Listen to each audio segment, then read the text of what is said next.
जितने भी माई बाबूजी भाई बहन बैठे हुए हैं, सिया राम मैं सब जग जाने, करहु प्रणाम जोर जुग पानी। आप सभी लोगों को इस व्यास की तरफ से माता जानकी और प्रभु श्री रामचंद्र जान करके कोटि कोटि वंदन अभिनंदन करती हूँ। और साथ ही साथ आप सभी नगरवासी ग्रामवासी का इस कथा में स्वागत भी करती हूँ। आइए आज की पावन कथा की तरफ आगे चलते हैं।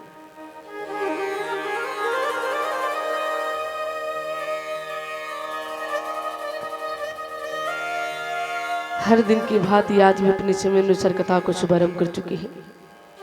कल की कथा में आप लोग श्रवण कर रहे थे कि शौनक आदि ऋषि कहते हैं कि महाराज, इस कथा से किसका किसका उद्धार हो सकता है, और यदि कोई पापी भी व्यक्ति हो क्या उसका भी कल्याण हो जाएगा। और आजकल लोगों के अंदर विकारें बढ़ती हुई जा रही है, विवेक खत्म होता हुआ जा रहा है, संस्कार महाराज खत्म होता हुआ जा रहा है। ये सब कैसे आएगा? सो महाराज सारी बातों का निचोड़ अब हमारे सूत जी महाराज बतलाने लगते हैं। कहते हैं कि हे शौनक ऋषि, आप लोग ये कह रहे हैं कि कथा से किसका किसका कल्याण हो सकता है। अरे ये शिव महापुराण की कथा तो ऐसी कथा है कि इस लोक के साथ साथ हमारे पांडे जी चल दिए, काम इनका खत्म। देखिए इनका भी काफी सहयोग रहता है। हम लोग सुगी चोरी में भी कथा बोले थे कि इनके घर पे ही विश्राम भया था। और आज देखिए सौभाग्य कि व्यास मंच का पूजन कराना इनके जी में ही सौंप दिया गया है। एक बार उनके लिए भी जोरदार ताली बजा दीजिए। शिव महाराज कह रहे हैं हमारे सूत जी, आप ये कह रहे हैं कि क्या क्या हो सकता है। रे आप ये क्यों नहीं कहते हैं कि क्या क्या नहीं हो सकता है? आइए मैं सुनाता हूं। देवराज नाम के एक ब्राह्मण रहते हैं। नाम के बाबूजी ब्राह्मण रहते हैं, लेकिन कर्म से शूद्रों से भी बदतर, ज्ञान में दुर्बल, वैसे आगामी करने वाले। जब ऐसे व्यक्ति का उद्धार हो सकता है तो महाराज आपका और हमारा क्यों नहीं हो सकता है? जैसे ये बतिया सुने बाबूजी, तो सुनने के बाद शौनक ऋषि कहने लगे कि महाराज ये कथा सुनकर तो हम लोग आपको बार बार धन्यवाद भी दे रहे हैं और अपने आप को भी, क्योंकि प्रभु ये अवसर प्रदान किए हैं। लेकिन हे महाराज ऐसी कोई और भी कथा श्रवण कराइए ना, पान कराइए ना। बहुत आनंद आया, कुछ और भी सीखने को मिले जो हम लोगों को बतलाइए, सिखलाइए। तो महाराज अब हमारे श्री सूत जी अब कथा सुनाने लगते हैं कि वास्कल नामक गांव में एक व्यक्ति रहते थे जिनका नाम था बिंदुक। बिंदुक बाबूजी, इनकी पत्नी बहुत सुंदर थी। इतनी सुंदर थी महाराज, इतनी सुंदर थी कि वो अपने पति के प्रेम को प्राप्त करना चाहती थी। लेकिन बिंदुक अपने पत्नी को छोड़ करके पर स्त्रियों के साथ समागम किया करते थे, रहा करते, मिलने के लिए जाते। पत्नी बहुत प्रयत्न की, बहुत कोशिश की कि मेरा पति का ध्यान मेरे ऊपर पड़े। देखिए माई बाप, मैं निवेदन करूं, अगर घर की स्त्रियां, घर की माताएं यदि बाबूजी कोई ऐसा वैसा कार्य करती है ना, तो कहीं ना कहीं घर के बाबूजी पुरुषों में ही दोष होता है। ये कथा यही सिखला रही है। बिंदु की पत्नी बाबूजी परम सती स्त्री थी, बहुत सुंदर भी थी। नाम था चंचुला। चंचुला अपने पति के प्रेम को प्राप्त करना चाहती थी, लेकिन इसका पति इसके तरफ ध्यान तक नहीं देता था। ये पति के प्रेम बाबूजी प्राप्त करने के लिए बहुत कोशिशें भी की, लेकिन हर कोशिश में नाकाम रही। अंत में जब देखती है कि मेरा पति का ध्यान तो मेरी तरफ आ ही नहीं रहा है, पड़ ही नहीं रहा है, तो महाराज चंचुला भी बाबूजी अपने पति के ही पद चिन्हों पे अब चलने लगती है। पति जैसे बाबूजी बाहर जाते, वैश्यगामी करने के लिए अब इधर धीरे धीरे चंचुला भी पर पुरुषों को अपने घर में बुलाने लगी, क्योंकि काम वासना से व्याकुल हो गई। उसका सतीत्व माई बाप टूट जाता है। जब इधर बिंदुक निकलता और इधर चंचुला अपने घर में पर पुरुषों को बुलाती। एक दिन की बात है कि जैसे बिंदुक बाबूजी घर से निकला ही उसी समय पर पुरुष का घर में आगमन भया। किसी कारणवश बिंदुक बीच में से ही लौट करके चला आता है और जैसे आया अपने पत्नी को पकड़ लेता है। पकड़ने के बाद माई बाप बहुत मारा, बाबूजी बहुत पीटा, मारता गया। चंचुला बर्दाश्त करती गई। अब देख रही है कुछ ज्यादा ही हो रहा है, अब हाथ को पकड़ ली। कहीं तेरे कुछ शर्म नहीं आती है? आज तू मेरे को मार रहा है और बाहर जा करके तू क्या करता है? अरे मैं चाह रही थी कि तू मेरी तरफ ध्यान दे, ध्यान ही नहीं देता। बता, मैं काम से व्याकुल हूं, मैं करूं तो क्या करूं? आज मैं कर रही हूं तो तेरे को गलत लग रहा है और तू जो जाकर के बाहर करता है। चंचुला के शब्दों को सुन करके कहने लगा, बिंदुक बात तो तू ठीक कह रही है, लेकिन बाबूजी दुष्ट व्यक्ति भी अच्छा कभी नहीं सोच सकता है। वो सोचेगा तो बुरा ही सोचेगा, गलत ही सोचेगा। बिंदु को कहने लगा, देख तू बात तो सही कह रही है, लेकिन मैं अपने मन से दिल से लाचार हो चुका हूँ, मजबूर हो चुका हूँ। छूट तो नहीं सकता है, लेकिन हम दोनों मिलकर के एक समझौता कर लेते हैं। चंचुला कही, कैसा समझौता? चंचुला सोच रही थी ये कहेंगे तो तू भी छोड़ दे, मैं भी छोड़ देता हूं, लेकिन उल्टा भैया। बिंदु को कहने लगा, महाराज कि सुन, तू मेरे रास्ते की रोड़ा ना बन और मैं तेरे रास्ते का रोड़ा नहीं बनूंगा। तेरे को बस एक काम करना है, क्योंकि मैं पर स्त्रियों के पास जाता हूं ना, तो मेरे से पैसा लेती है, तो अपने पास रखती है। एक काम कर, तू भी पैसा ले लिया कर, जो भी आए तो अपने पास आने दे और उस पैसे को उठा करके मेरे को दे देना। चंचुला बाबूजी मंजूर कर ली। धीरे धीरे पति पत्नी का यही काम चलता रहा। समय बलवान होता ही है।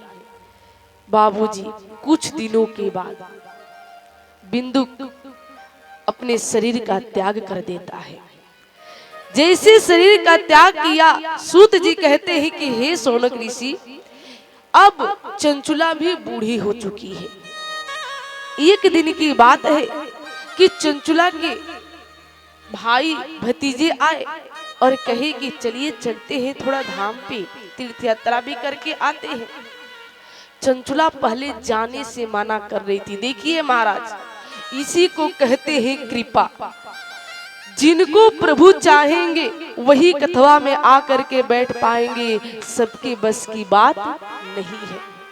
वो भी श्री शंकर भगवान की कथा का पान करना असंभव है महाराज। कथवा में आएंगे, घुटने में दर्द होने लगेगा, पेट में बाबूजी मरोड़ करने लगेगा, सिर में दर्द होने लगेगा, इतना शरीरवा में बेचैन होगा ना, यहाँ से उठ करके जाना ही जाना पड़ेगा।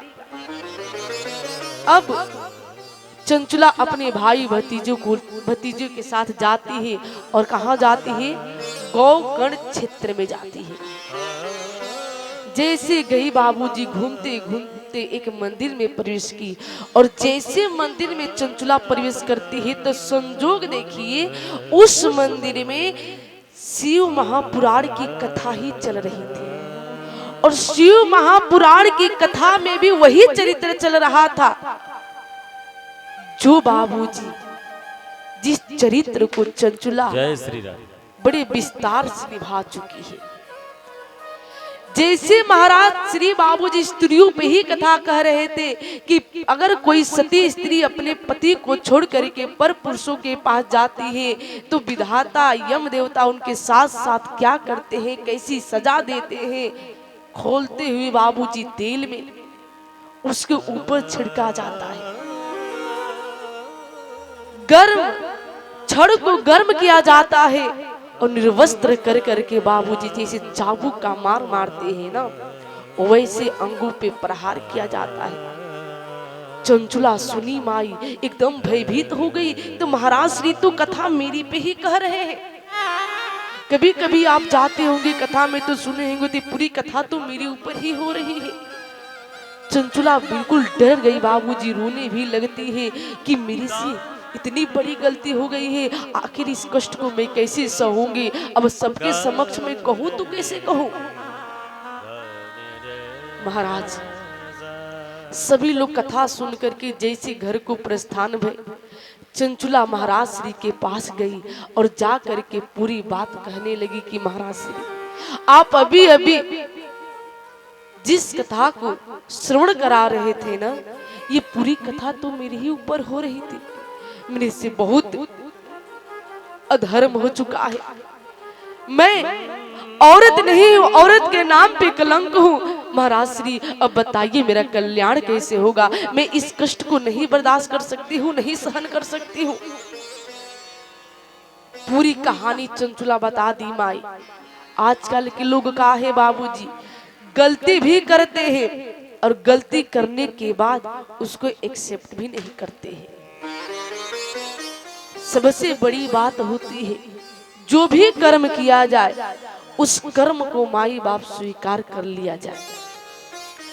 चंचला स्वीकार की, कहा यहाँ तक भी कहा गया है शिव महापुराण बाबूजी कथा सभी लोग भी पान नहीं कर सकते हैं, लेकिन कहना तो बहुत कुछ है,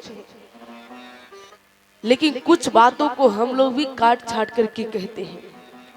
अब यहाँ पे महाराज श्री कहते हैं कि हे चंचला, कथा तो तेरे को मैं सुनाऊंगा, तेरा कल्याण भी हो जाएगा और कल्याण होगा ये शिव महापुराण से ही, लेकिन तेरे को कथा सुनाएगा कौन, क्योंकि तूने तो अभी तक किसी को गुरु ही नहीं बनाया है।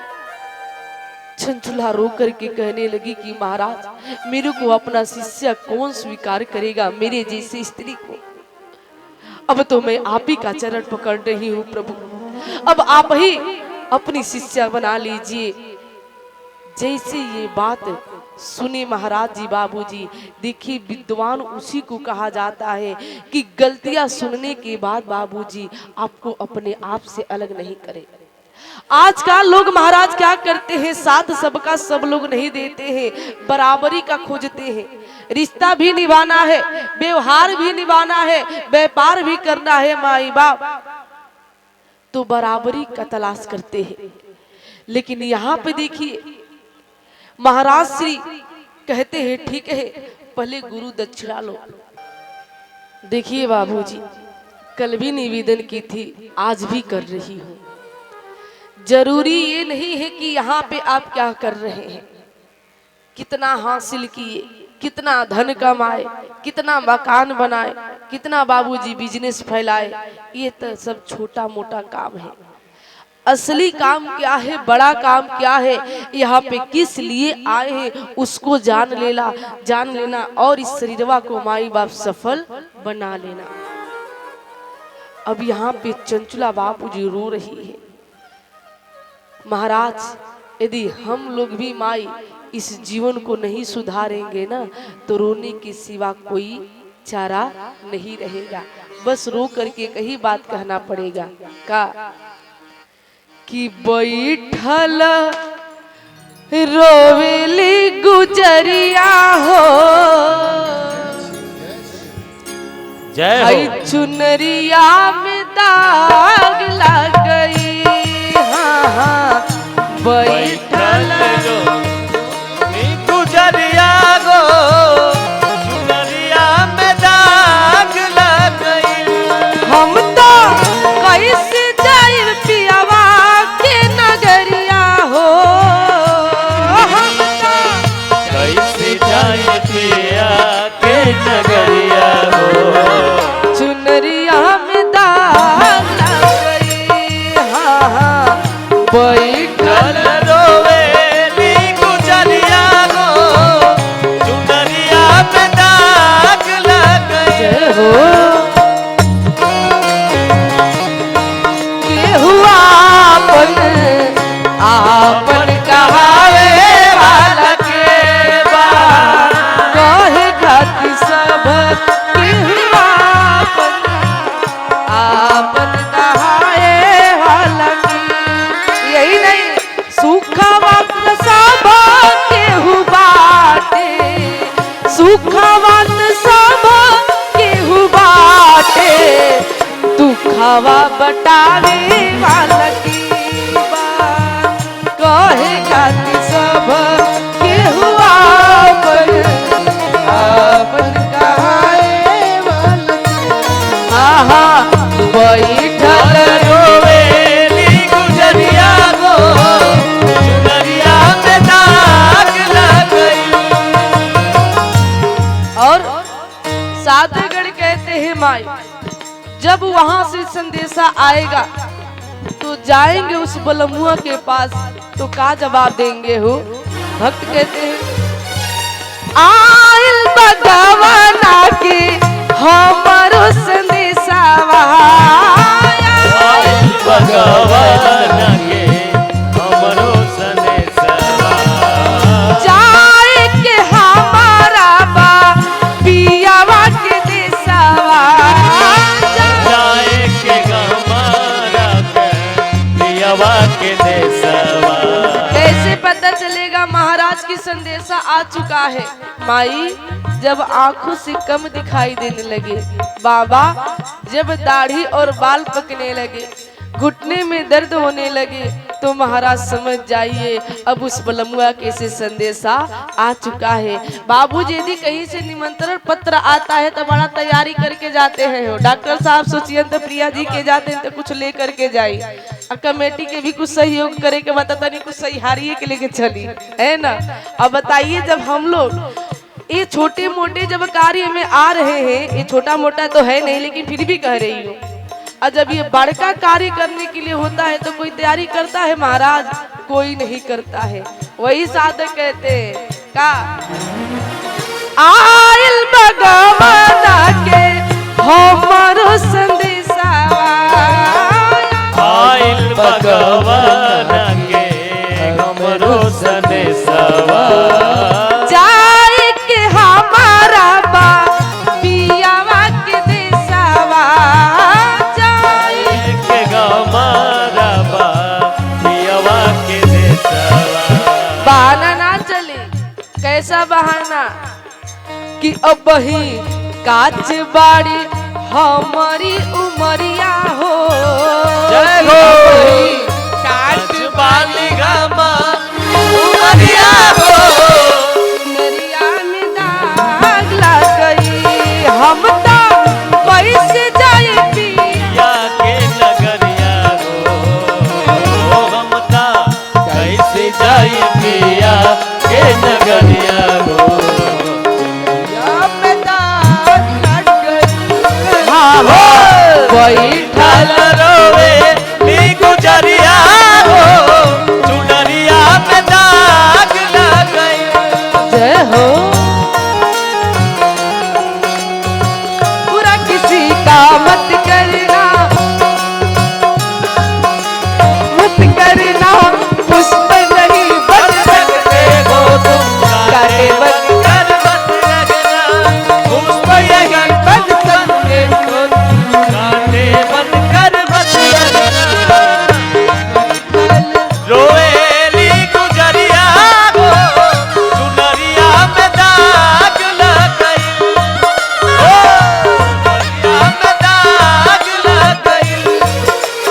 और नई हर में 4 गो यार बनवनी, नई घर में 4 गो यार बनवली, नई घर में 4 उनका से नैना लड़वनी, रात उनका से नैना लड़वली। माई कौन से यार? यही संसारिक यार के बारे में मैं बातें नहीं कर रही हूँ। कितना लोग सोचिए तो बस काम हो गए, प्रिया जी बोल दी है। ये संसारिक यार नहीं बाबूजी, साधक गण कहते हैं ये विकार रूपी यार, काम, क्रोध, मद, लोभ, ये क्या है? इनको ही बाबूजी दिन रात इन्हीं से वार्तालापें करते हैं, बातें करते, यही नहीं यहाँ तक भी करते हैं। कहाँ तक? आगे बता रही हूँ। नई हर में 4 गो यार बनवनी, नई घर में 4 गो यार बनवली। हाँ हाँ दिन रात इनाही से नैना लड़वनी, दिन रात इनाही से नैना लड़वली। और कि हम तो इन्हीं के सुतवनी से जरिया हो। जय हो।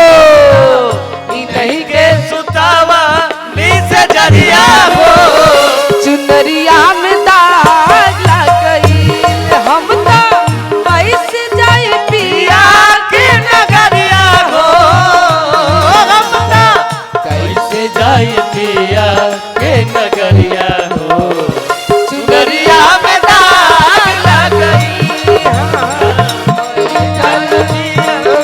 गुजरिया हो, चुनरिया में दाग लग गई,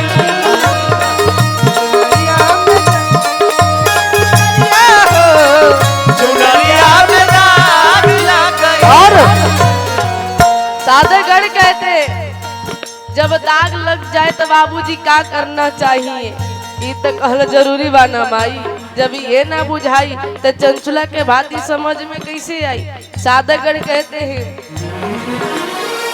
चुनरी के दाग दीपा कैसे छुड़ाई, चुनरी के दाग इतना कैसे छोड़ाई, सजना के 4 बात भूली हम गईनी, सजना के 4 बात पहले भुलाई, पछतात बानी की ई का कईनी, ओ पछतात बानी का कैली, कि अब तो डोली आई हमारी दुआरिया हो, डोली आई गमारिया हो, चुनरिया में दाग लग गई, हम तो कैसे जाए पिया के नगरिया हो, हम तो कैसे जाए पिया के नगरिया हो, चुनरिया में दाग लग गई। हाँ हाँ जय गुजरिया हो, चुनरिया में दाग लग गई, हाँ हाँ चुनरिया में दाग लग गई, हो चुनरिया में दाग लग गई,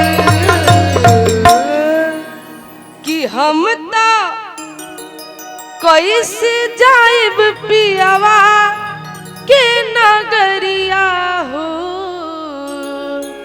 ये ना कि कैसे सजना के दिखाइब आपन मुहवा हो, हई चुनरिया में दाग लग गई। जय कब समझ में आई? जब कथवा में आवे की तबे समझ में आई।